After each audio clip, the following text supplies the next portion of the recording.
వందే గురుపదద్వంద్వం అవాङ्मानसगोचरं रक्तशुक्लप्रभामिश्रम् अतर्क्यं त्रयीपुरं महः।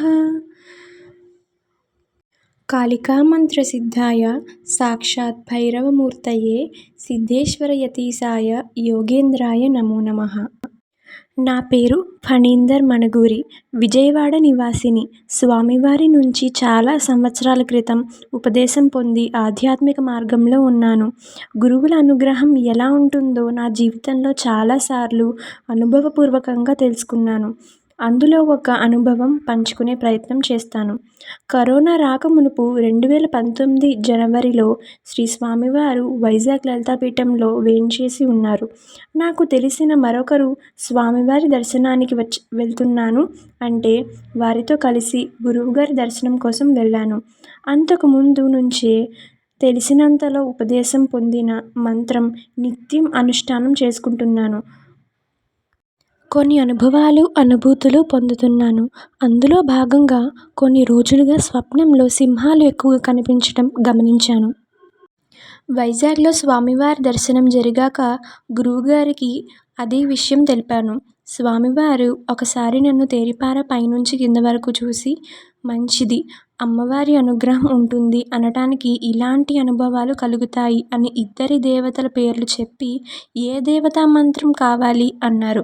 అందులో నాకు ఇష్టమైన దేవత ఉన్నా కూడా నాకన్నా కూడా గురువుగారికి నాకు ఏది మంచిదో తెలుసు కాబట్టి అదే విషయం వారితో అన్నాను.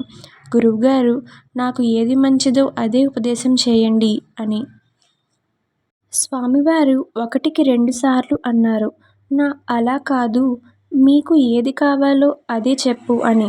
లేదు స్వామీ, మీ ఇష్టం అండి అన్నాను. స్వామివారు అదే సరే అని ఫలానా మంత్రం ఫలానా దేవత అని చెప్పి ఉపదేశం చేశారు. దర్శనం అయినాక బయటకు వచ్చి కొంచెం బాధపడ్డాను.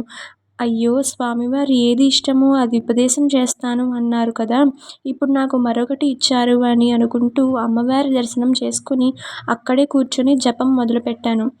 అప్పుడు అనుకోకుండా ఒక విషయం స్ఫురణకి వచ్చింది. గురువుగారు ఏ దేవతా మంత్రం ఉపదేశం చేశారో ఆ దేవత మా ఇంటి ఇలవేల్పు, మా ఇంటి ఆడపడుచుగా మా తాతగారు, తండ్రిగారు పూజ చేసేవారు అని.